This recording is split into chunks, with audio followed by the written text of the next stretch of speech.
प्राचीन समय में जब युधिष्ठिर ने भगवान श्री कृष्ण से पूछा, हे प्रभु, वैशाख मास के शुक्ल पक्ष की एकादशी का क्या महत्व है? इसका व्रत कैसे किया जाता है और इससे क्या फल मिलता है? तब श्री कृष्ण ने उत्तर दिया, हे धर्मराज, ये एकादशी मोहिनी एकादशी के नाम से प्रसिद्ध है। ये अत्यंत पापों का नाश करने वाली और मोक्ष प्रदान करने वाली है।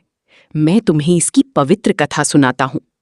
प्राचीन काल में भद्रावती नगरी में एक धर्मात्मा राजा धृतिमान राज्य करते थे। वे सत्यवादी, दयालु और भगवान विष्णु के परम भक्त थे। उनके राज्य में सभी लोग सुखी और धर्म के मार्ग पर चलते थे। लेकिन राजा का एक पुत्र था, धृष्ट बुद्धि, जो अत्यंत पापी, दुष्ट और अधर्मी था। वो चोरी, जुआ, नशा और गलत कार्यों में लिप्त रहता था। उसने अपने माता पिता का भी अपमान किया। अंततः राजा ने उसे राज्य से निकाल दिया। राज्य से निकाले जाने के बाद धृष्ट बुद्धि जंगलों में भटकने लगा। भूख प्यास से व्याकुल होकर वो चोरी और पाप करता रहा।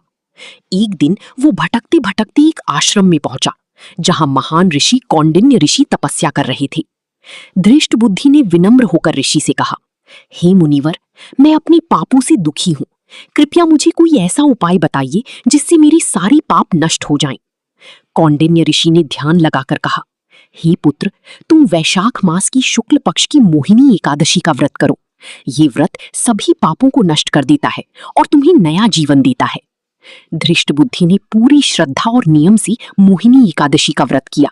उसने भगवान विष्णु की पूजा की, पूरे दिन उपवास रखा, अगले दिन विधि से पारण किया। इस व्रत के प्रभाव से उसके सारी पाप नष्ट हो गए। उसका हृदय शुद्ध हो गया और वो एक धार्मिक तथा सदाचारी व्यक्ति बन गया। अंत में उसे मोक्ष की प्राप्ति हुई और वो भगवान विष्णु के धाम को प्राप्त हुआ।